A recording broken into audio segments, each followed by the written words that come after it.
Fala pessoal, bem-vindos ao Psicolândia Histórica, Gustavo Guassu. Hoje a gente vai falar sobre iconografia. Já ouviu falar sobre essa coisa? Sabe o que é? Bom, a iconografia é uma forma de análise de imagens. Então você tem, uma imagem que se apresenta a você, não importa como, não importa qual. A iconografia é uma forma da gente, digamos, compreender essa imagem. E aí há uma série de métodos para isso acontecer, e nesse vídeo a gente vai estar trabalhando sobre isso. Como analisar uma imagem, como entender o que a imagem quer passar. Se você quiser saber um pouco mais sobre isso, já entra no vídeo de ideologia, foi postado uns dias antes, na qual vai te ajudar no vídeo de hoje. Então, iconografia. Antes de mais nada, já se inscreve no canal, ativa o sininho das notificações, like, comentário. Nossa ideia é chegar aos 1000 inscritos até o final do ano, então dá uma ajuda pra gente. Bom, vamos lá para o nosso dicionário famoso, que é o Dicionário de Conceitos Históricos. Iconografia, tá, gente? Vamos lá. A palavra iconografia define qualquer imagem registrada e as representações por trás desta imagem.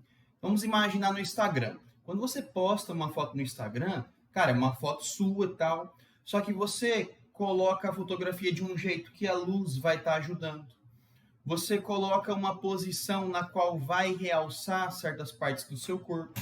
Que inclusive, quando a gente vê alguém na internet e pessoalmente, a gente fala, meu Deus, mas isso é totalmente diferente das fotos, porque a foto ela é manipulada.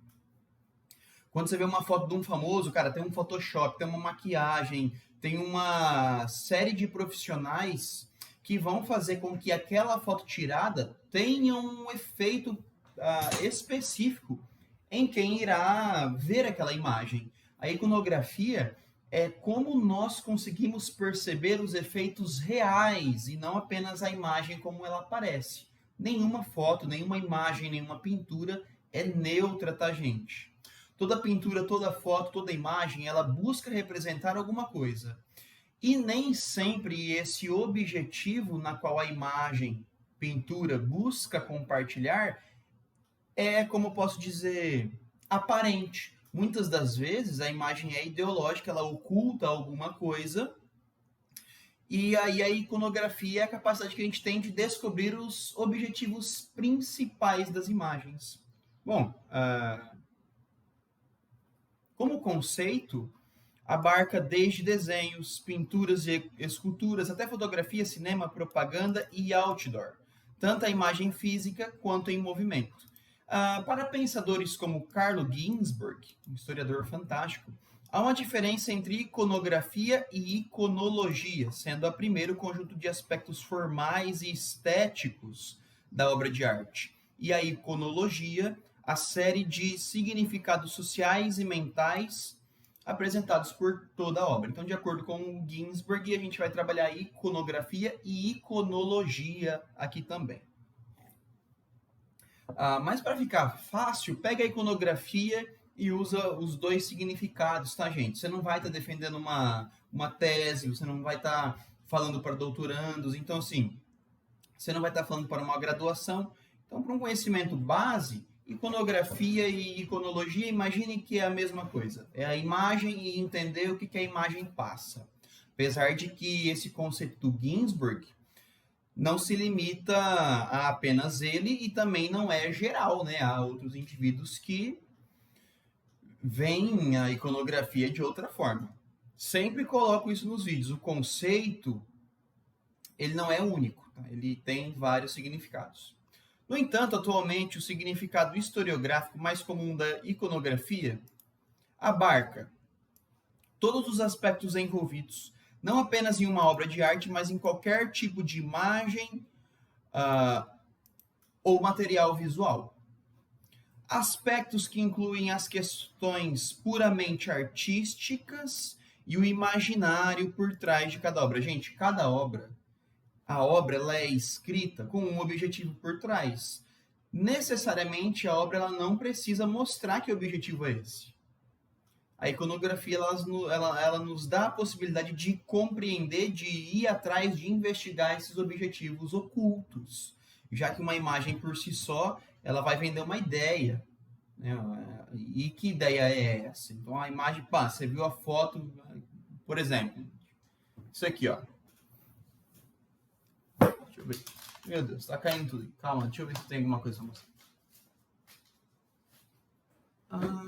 Ixi, pior que os livros aqui, nem... enfim, já uso um exemplo. Bom, então as imagens, olha lá, são representações de ideias, ideais, sonhos, medos e crenças de uma época. Então a imagem, ela não é apenas representar uma coisa, ela vai representar e a partir da imagem será compartilhado os anseios de um determinado momento, né?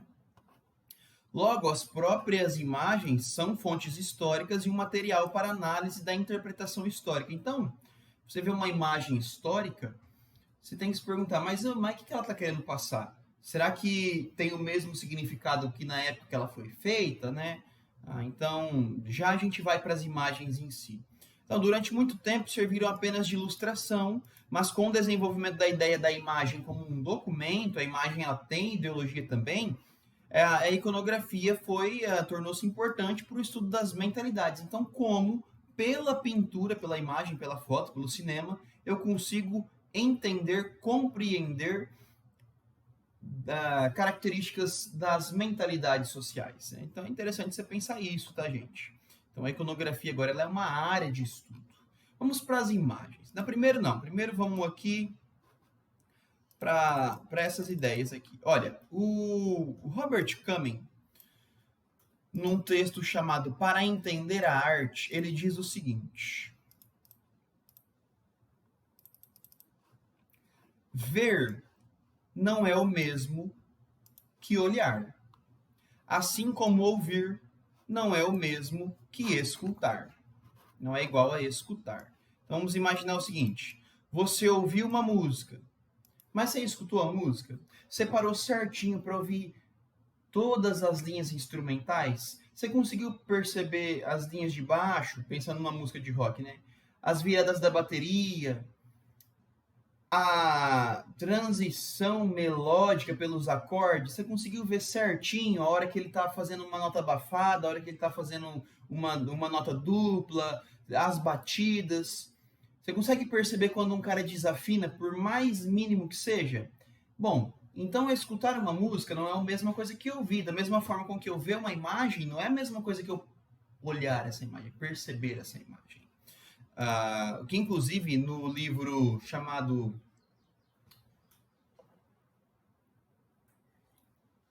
O Ensaio sobre a Cegueira, do José Saramago, tem vídeo aqui sobre ele no canal. Tem uma parte lá que é o seguinte: se pode olhar uma frase, se eu posso olhar, então você tem que ver. Não apenas aquilo, você tem que ver por trás da visão. O que de fato significa. E se você pode olhar, repara, né? Então, se pode ver, vê. Se pode olhar, vê. Se pode ver, repara. Isso é, ver além das aparências. Cara, isso é uma filosofia extremamente importante, né? Então, olha lá. Ver apenas envolve o esforço de abrir os olhos. Olhar significa abrir a mente e usar o intelecto. Então eu vi uma coisa acontecendo, agora eu vou olhar essa coisa. Por que aquilo aconteceu? Quem são os atores daquela questão em específico? O que aquilo quer passar? Você percebe que perguntando sobre aquilo que você vê, você vai ampliando a sua noção de algo, né? Olhar uma pintura é como partir para uma viagem, diz o Cumming. Como em qualquer viagem, quanto melhor a preparação, mais gratificante será a expedição. Aí a gente entra, de fato, né, gente, no contexto de iconografia, que são imagens como fonte de estudo das mentalidades e costumes. Então vamos imaginar que nós estamos vendo uma imagem.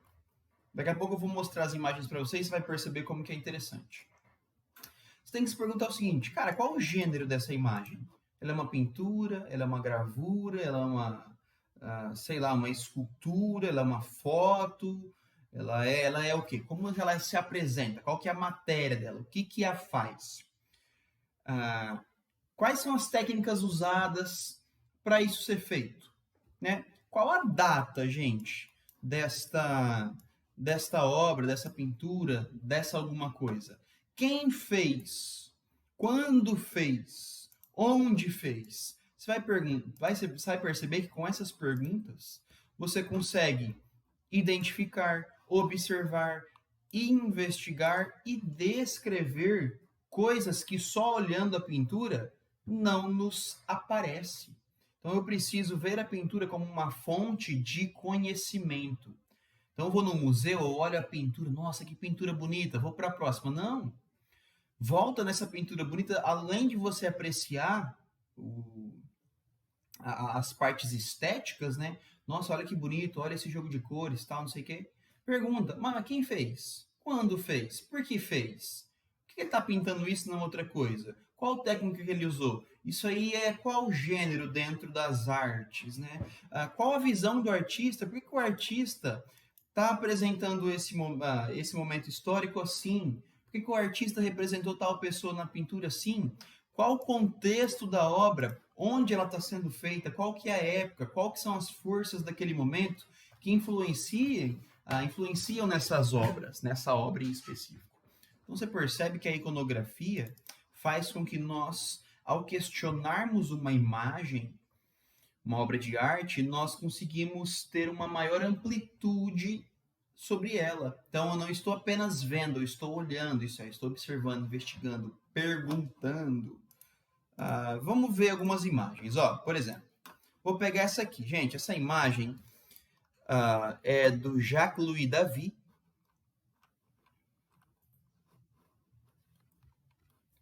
Espera lá.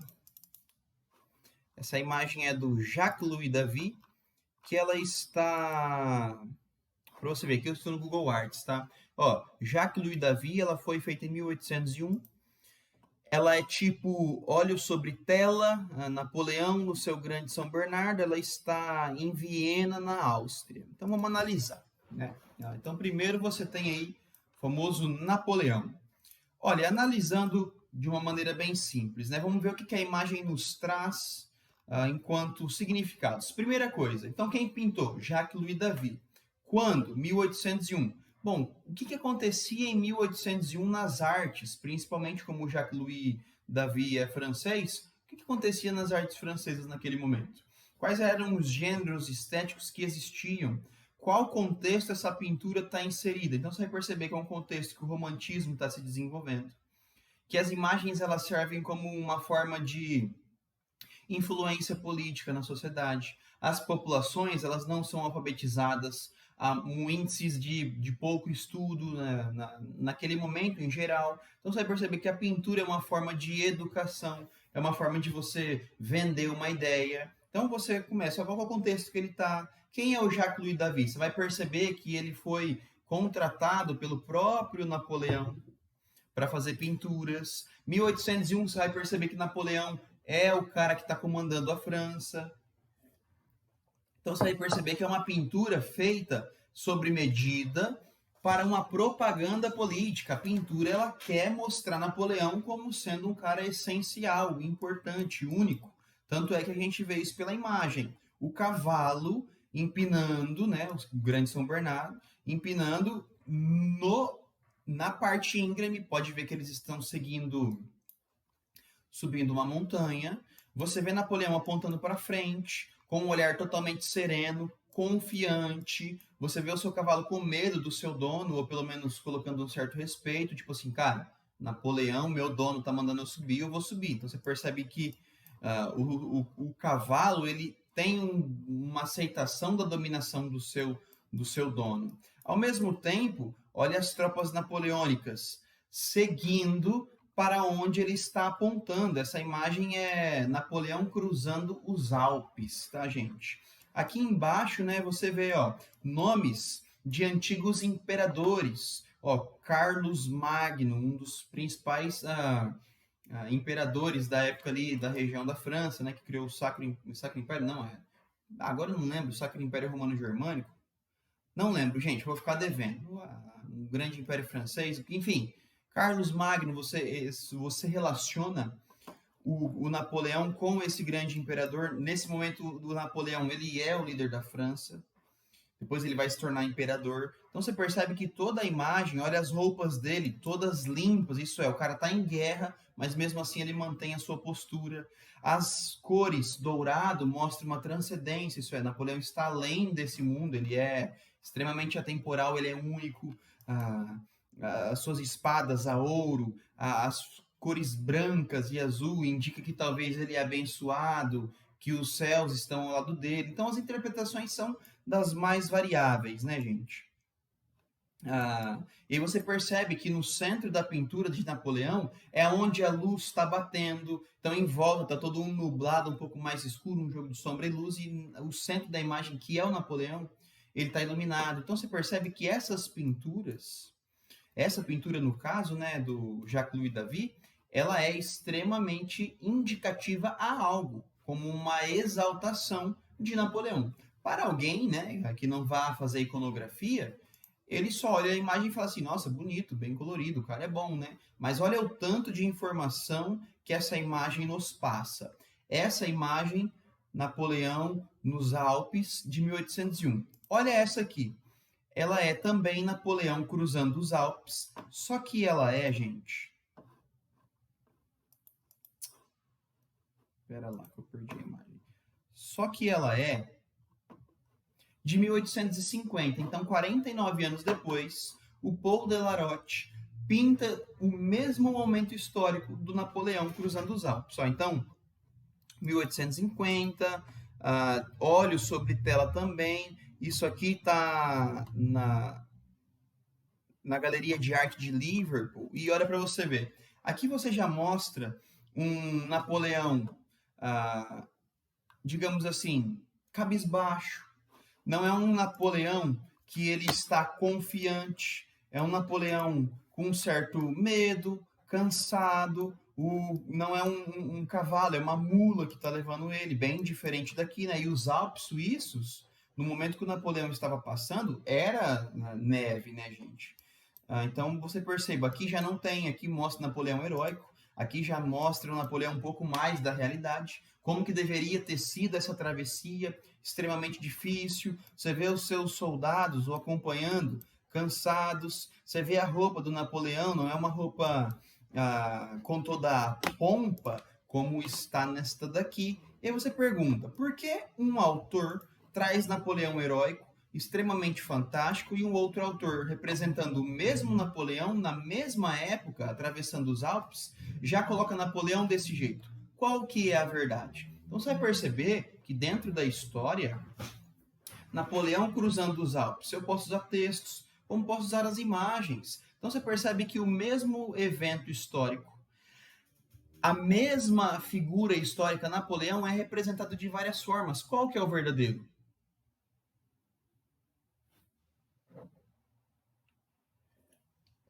Essa é a dificuldade que a gente tem para falar de história. Não existe uma única verdadeira história, a verdade histórica sobre Napoleão. Gente, nós temos interpretações da história. Eu sempre vou falar, uso esse exemplo. Pensa num quebra-cabeça. A história é um quebra-cabeça. Há peças que estão faltando. E algumas peças elas têm certas formas e outras, mas cada peça faz parte de algo maior. E aí que está isso que é iconografia, né? Então, ó, pra você ver. Dois exemplos, quer ver? Agora, no caso do Brasil.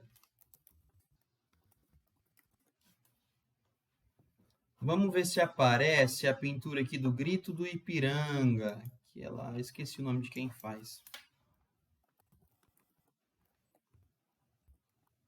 Proclamação da República do Brasil. Oh, Independência, melhor, do Brasil. Tava confundindo aqui. Ó, vamos ver se tem a imagem para você ver. Então, essa aqui, gente. Calma lá.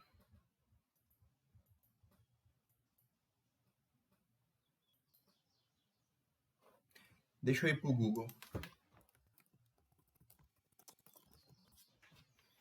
Ó, olha essas duas imagens aqui, que elas retratam o mesmo momento histórico. Eu acho que eu vou pegar tamanho grande, né?